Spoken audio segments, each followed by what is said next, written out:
कितनी ही कठिनाइयों से इतने दिनों सोची हुई बात भैया के सामने बोल पाई थी, मगर भैया ने जब घूर कर देखा तो मैं एकदम से डर गई थी। अब बोलकर भी लग रहा था कि कुछ नहीं बोलती तो अच्छा रहता, अपने फैसले खुद कर लेती।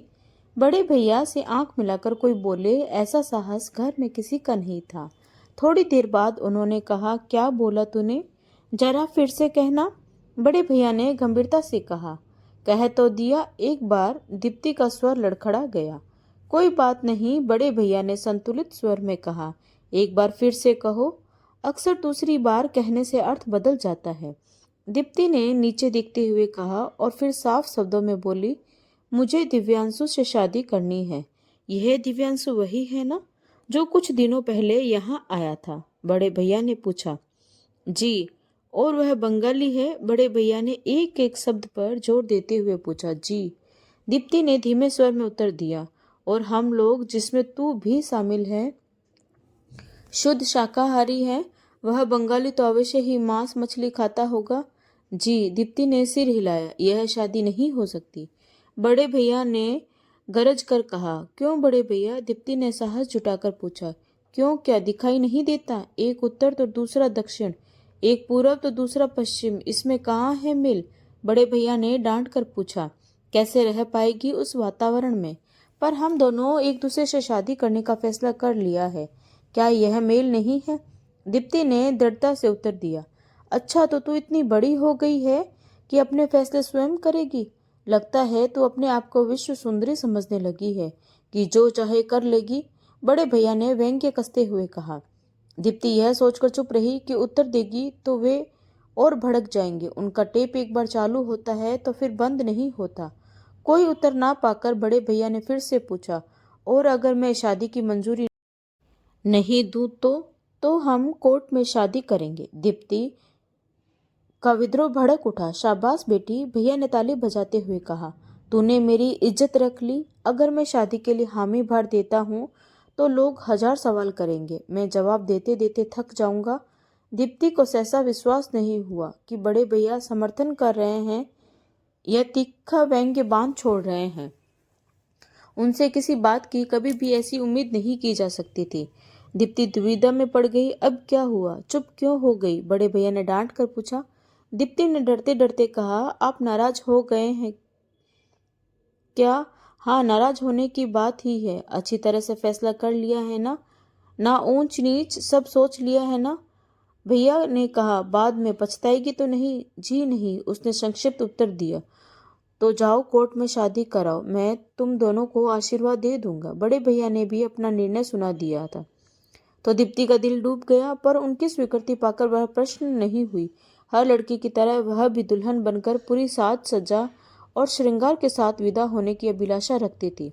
यह तो बिल्कुल ऐसा ही होगा कि टिकट लेकर एक स्टेशन से दूसरे स्टेशन पर पहुंच गई।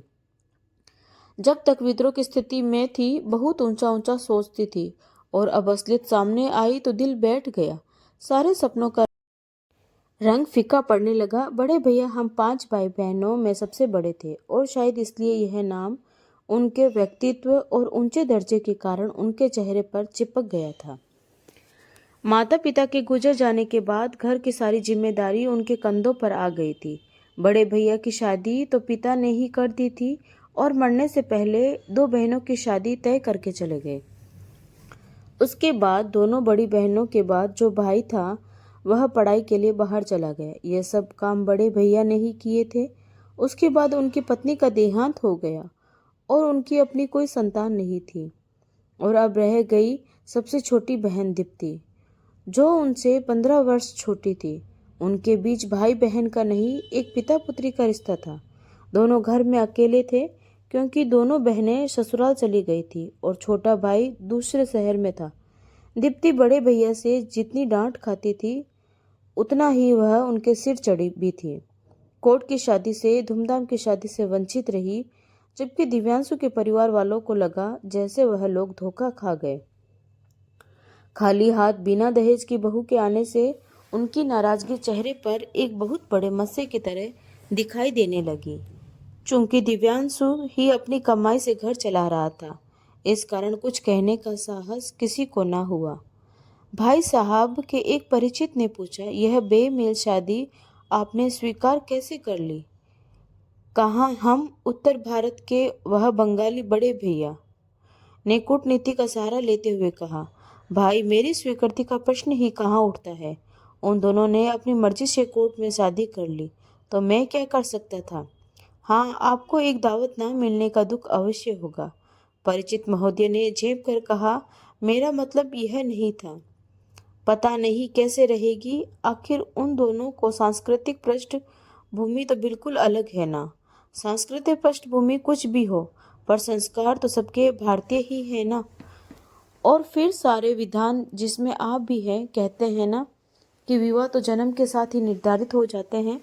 बड़े भैया हंसते हुए आगे कहा, मैं और आप क्या कर सकते हैं? सुनकर उन सज्जन का मुंह बंद हो गया। दीप्ति ने दर्शन शास्त्र में एमए किया था और साथ ही बीएड भी कर लिया था। पहले एक स्कूल में और फिर एक अच्छे नामी कॉलेज में व्याख्याता के पद पर काम कर रही थी। दिव्यांशु दूसरे कॉलेज में वरिष्ठ व्याख्याता था। अक्सर मिलते जुलते रहते थे। एक दूसरे के प्रति आकर्षण ने अपना रंग जमाना शुरू कर दिया था। अंत में शादी करने का भी इरादा कर लिया। दोनों परिवारों के विरुद्ध का भी उन्हें आभास था, पर कोशिश यही थी कि शादी बिना किसी झंझट के हो जाए। बाकी देख लेंगे। आशा के विपरीत बड़े भैया ने कुछ नहीं कहा, जबकि दिव्यांशु के घर वालों ने कुछ समय तक असहयोग किया। शादी को लगभग 7 महीने हो चुके थे और ऊपरी तौर से सबकी जीवन यात्रा अच्छे से चल रही थी। रात्रि के 11 बजे होंगे। बड़े भैया टीवी पर एक रोचक धारावाहिक देख रहे थे।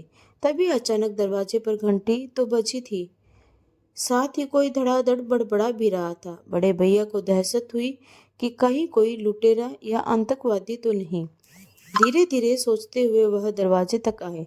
दरवाजे में लगे शीशे से झांक कर देखा, पर अंधेरे में कुछ समझ में नहीं आया। कौन है? उन्होंने धमकाते हुए पूछा। मैं हूँ, एक मिमिया आता आवाज आया। दरवाजा खोलिए।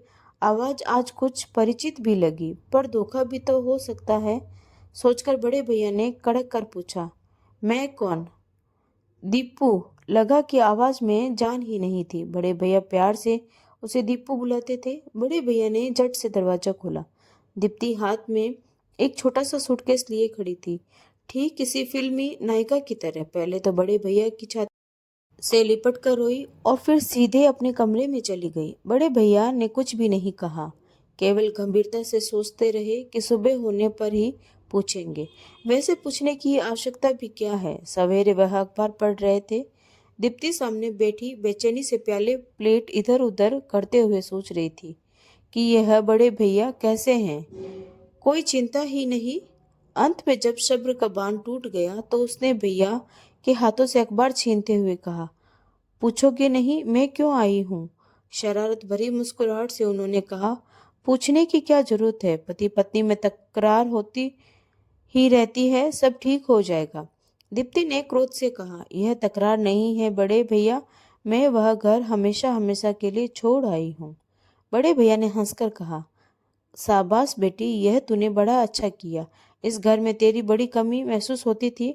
आज लौकी के कोफ्ते बनाना, बहुत दिन हो गए हैं खाए हुए। बड़े भैया, आप इसे मजाक समझ रहे हैं? दीप्ति ने क्रोध से पूछा।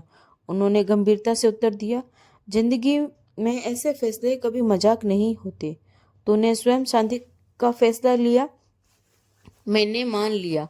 अब तू हमेशा हमेशा के लिए यहाँ आ गई, यह भी मान लिया। तू चिंता मत कर, यहाँ कोई कष्ट नहीं होगा। मेरे लिए तू बहुत अच्छी है। बड़े भैया ने एक बार नहीं पूछा कि झगड़ा क्यों हुआ, मानो उन्हें कोई मतलब ही नहीं है। दीप्ति तो सब कुछ उगलना चाहती थी। आखिर कब तक चुप बैठी रहेगी?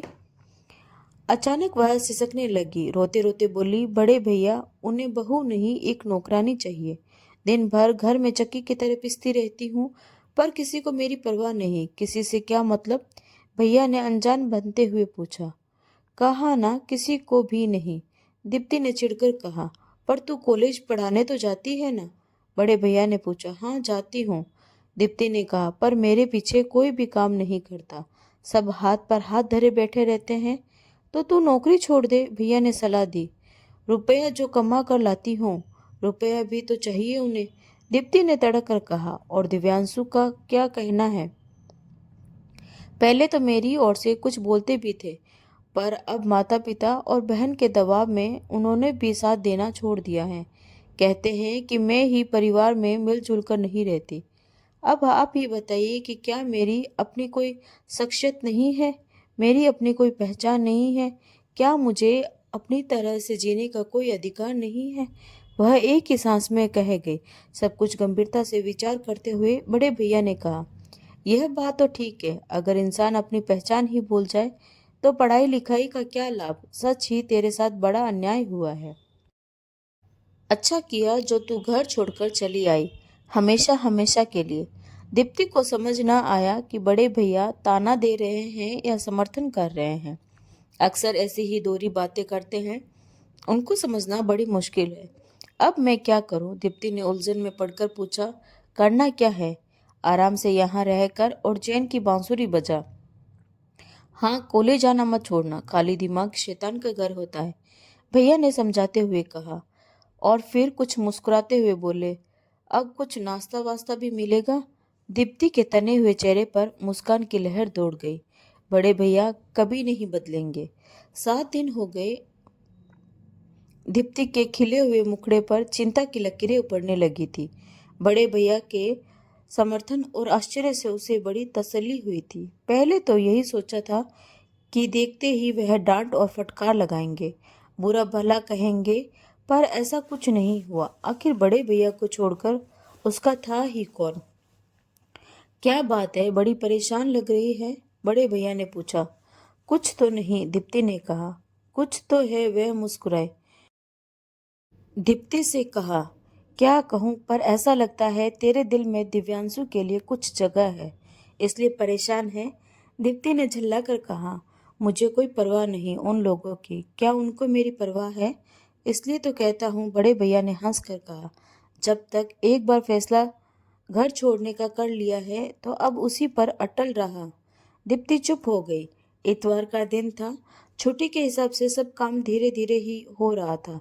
घंटी बजी, तब दीप्ति अपने कमरे में थी। नौकर के सिवा कौन होगा? वह भी तो आराम से आएगा। बड़े भैया ने धीरे धीरे उठकर दरवाजा खोला। तुम? बड़े भैया ने चौंक कर पूछा। यहाँ क्यों आए हो? दीप्ति से मिलने आया हूँ, बड़े भैया ने कहा। वह तुमसे नहीं मिलना चाहती, कहकर उन्होंने तड़ाक से दरवाजा बंद करने की नाकामयाब कोशिश की। बड़े भैया, दिव्यांशु ने बड़े भैया सम्मान से कहा, आपसे तो बात कर सकता हूँ, या आप भी मुझसे बात नहीं करेंगे? बड़े भैया ने सोचते हुए कहा, हाँ, मैं तुमसे बात कर सकता हूँ, पर याद रखना, मुझे तुम मूर्ख मत समझना। दिव्यांशु ने झुककर उनके घुटने छूते हुए कहा, ऐसी जरूरत कर सकता हूँ क्या? ठीक है, अंदर आ जाओ। दीप्ति ने दिव्यांशु को देखा तो पास आ गई। दोनों एक दूसरे को देख रहे थे। बड़े भैया ने डांट कर, दीप्ति तू अंदर जा, तेरा यहाँ कोई काम नहीं है। दीप्ति सहम कर अंदर चली गई। चाय मेज पर रखी थी। बड़े भैया ने चाय का प्याला भरकर दिव्यांशु की ओर बढ़ाया। यहाँ क्यों आए हो? बड़े भैया ने तीखे स्वर में प्रश्न किया। मैं दीप्ति को लेने आया हूँ, वह तुम्हारे साथ नहीं जाएगी, बड़े भैया ने दृढ़ स्वर में कहा। वह तुम्हारा घर हमेशा हमेशा के लिए छोड़ आई है, यहाँ उसे कोई तकलीफ नहीं है। दिव्यांशु ने झिझकते हुए कहा, दरअसल कुछ गलत फहमी हो गई है, मैं उसे दूर करने आया हूँ। गलत फहमी? कैसी गलत फहमी? बड़े भैया ने क्रोध से कहा। क्या तुम उसे एक नौकरानी की तरह नहीं रखते? तुम जब उसे बाहर काम करने के लिए भेजते हो तो क्या तुम्हारा और तुम्हारे घर वालों का यह कर्तव्य नहीं कि घर के कार्यों में उसका हाथ बंटाए? यही उसे समझाना चाहता हूँ कि आगे से ऐसा नहीं होगा। बस उसे थोड़ा मेरे माता पिता से इज्जत से पेश आना चाहिए। तुम्हारा मतलब है मेरी बहन बदतमीज है? बड़े भैया ने क्रोध से पूछा। दिव्यांशु ने उत्तर बचाव करते हुए कहा, जी नहीं, मैंने ऐसा नहीं कहा। मैंने कहा थोड़ा सम्मान से पेश आए, आखिर वे मेरे माता पिता है। ओहो, बड़े भैया ने व्यंग्य से कहा, सम्मान से पेश नहीं आती? पढ़ाकर तो तुम भी आते हो, क्या आते ही झाड़ू पोंछा और खाना बनाने लगते हो? थोड़ी देर तो नवाब साहब की तरह बैठकर चाय नाश्ते का इंतजार करते ही हो। दिव्यांशु उत्तर के लिए सही शब्द ना पा सका। उसकी जीभ लड़खड़ा गई और काम से आते ही थकी मांदी लड़की से सब यही उम्मीद करे कि काम में जुट जाए और सम्मान से भी पेश आए। यह सोचकर तुमने एक पढ़ी लिखी लड़की के साथ बड़ा अन्याय किया है। बड़े भैया ने सिर हिलाते हुए कहा, भैया आप समझ नहीं रहे हैं। दिव्यांशु ने तीव्र स्वर में कहा, वह किसी भी सूरत में मुझसे और मेरे परिवार से घुल मिलकर नहीं रहना चाहती। यानी तुमने उसे और उसने तुम्हें समझने में भूल की है। यह शादी तुमने भावना में बहकर जल्दबाजी में कर ली। भैया ने तीखा प्रश्न किया। जी ऐसा तो नहीं था, दिव्यांशु ने हकलाते हुए कहा। हमने सारे पहलुओं पर अच्छी तरह से गौर कर लिया था कि दुनिया कल्पना के संसार से बहुत अलग होती है ना दामाद बाबू, बड़े भैया ने कटु व्यंग्य से पूछा। अब जब समझ ही लिया कि यह शादी एक भूल थी तो यहाँ क्या करने आए हो? मैं उसे समझाना चाहता हूँ, दिव्यांशु ने धीरे से कहा। यानी तुम्हारे दिल में अभी भी उसके लिए थोड़ी जगह है? भैया कुटिलता से मुस्कुराए। दिव्यांशु सिर झुकाकर नीचे देखने लगा। सुनो दामाद बाबू, दीपू तुमसे ना तो मिलेगी और ना ही यहाँ से जाएगी, भैया ने दृढ़ता से कहा। तुम जा सकते हो, दिव्यांशु ने भी उतनी ही दृढ़ता से उत्तर दिया। भैया दीप्ति से बिना मिले मैं यहाँ से नहीं जाऊंगा। पति पत्नी के बीच में आप क्यों आते हो? मुझे एक मौका दीजिए। कैसा पति कैसी पत्नी, बड़े भैया ने कटुता से ऊंचे स्वर में कहा ताकि दीप्ति भी साफ साफ सुन ले। दीपू तुम्हारा घर हमेशा हमेशा के लिए छोड़ आई है, यह अच्छी तरह समझ लो। दीप्ति के कलेजे पर सांप लौट रहे थे। उसे ऐसी आशा नहीं थी कि बड़े भैया दिव्यांशु का इतना अपमान करेंगे। उसे दिव्यांशु पर न जाने क्यों तरस आने लगा। जो भी हो मैं मिलकर ही जाऊंगा, दिव्यांशु ने दीप्ति के कमरे की ओर बढ़ते हुए कहा। ठहर जाओ, बड़े भैया ने डांट कर कहा। मैं इतना कमीना तो नहीं हूं कि तुम्हें घर से बाहर उठाकर फेंक दूं, पर दीपू से मिलने की आज्ञा कभी नहीं दूंगा। इधर वाला कमरा खाली है, वहां जब तक मर्जी हो रहो, पर दीपू से मिलने की कोशिश मत करना। दिव्यांशु लाचारी से कमरे में चला गया। दीप्ति थोड़ी देर में बाहर आई तो चेहरे पर परेशानी झलक रही थी। बड़े भैया ने रूखे स्वर में कहा, मैंने दिव्यांशु को डांट दिया है। अगर अपनी और मेरी इज्जत प्यारी है तो उससे बात मत करना। अब तुम हमेशा हमेशा के लिए यहाँ रहो। हाँ हाँ, नौकर के हाथ नाश्ता और खाना मेरे कमरे में ही भिजवा देना। मैं बाहर उसकी सूरत भी नहीं देखना चाहता। बड़े भैया 2 दिनों तक दीवार बने बीच के कमरे में आराम कुर्सी लगाकर बैठे रहे। दफ्तर से भी छुट्टी ले ली थी। दीप्ति पर पूरा विश्वास था कि वह दिव्यांशु से बात नहीं करेगी। दिव्यांशु के ऊपर ही पहरा लगाया हुआ था कि वह परेशान होकर चला जाएगा। बड़े भैया अपनी कूटनीति पर मुस्कुरा रहे थे। वह पहले ही जानते थे कि इस तरह की शादी में कोई दम नहीं होता, पर पागलों को भला कोई समझा सकता है क्या? 3 दिन हो गए। बड़े भैया ने हड़बड़ा कर आंखें खोली। न जाने कब आंख लग गई थी। दिन चढ़ आया था। अखबार वाला कभी का अखबार बालकनी में फेंक कर चला गया था। अजीब सा सूनापन था। दीपू, बड़े भैया ने पुकारा। अरे चाय वाय मिलेगी या नहीं? कोई उत्तर नहीं। दीप्ति के कमरे में झांका, कमरा खाली था। ध्यान से देखा तो उसका सूटकेस भी नहीं था। दिव्यांशु भी गायब था। कहाँ गए? और तब बड़े भैया उठकर हंस पड़े। आखिर उनकी तरकीब काम कर ही गई। अगले साल दीप्ति गोद में अपना बच्चा लेकर बड़े भैया के पास आई। दिव्यांशु साथ में था। बड़े भैया खिलखिलाकर हंस पड़े। अब तुम दोनों उस चेक के हकदार हो जो मैंने तुम्हारी शादी के लिए रखा हुआ था। बच्चा भी है, इसलिए सूद के साथ बोनस भी दे रहा हूँ। अब आशा करता हूँ कि तुम दोनों हमेशा हमेशा एक दूसरे के साथ रहोगे। दोनों ने शर्मा कर मुंह नीचे कर लिया। दोस्तों, क्या आपको भी लगता है कि बड़े भैया ने सही फैसला लिया था? अगर वह उस दिन दीप्ति को घर पर रख लेते या ऐसी कोई तरकीब नहीं लगाते तो क्या दीप्ति का घर बस पाता? कमेंट करके जरूर बताएं। दोस्तों, आपको ये कहानी कैसी लगी? अगर कहानी अच्छी लगी हो तो प्लीज़ लाइक, शेयर और सब्सक्राइब जरूर करें। तो मिलते हैं एक नई कहानी के साथ। धन्यवाद।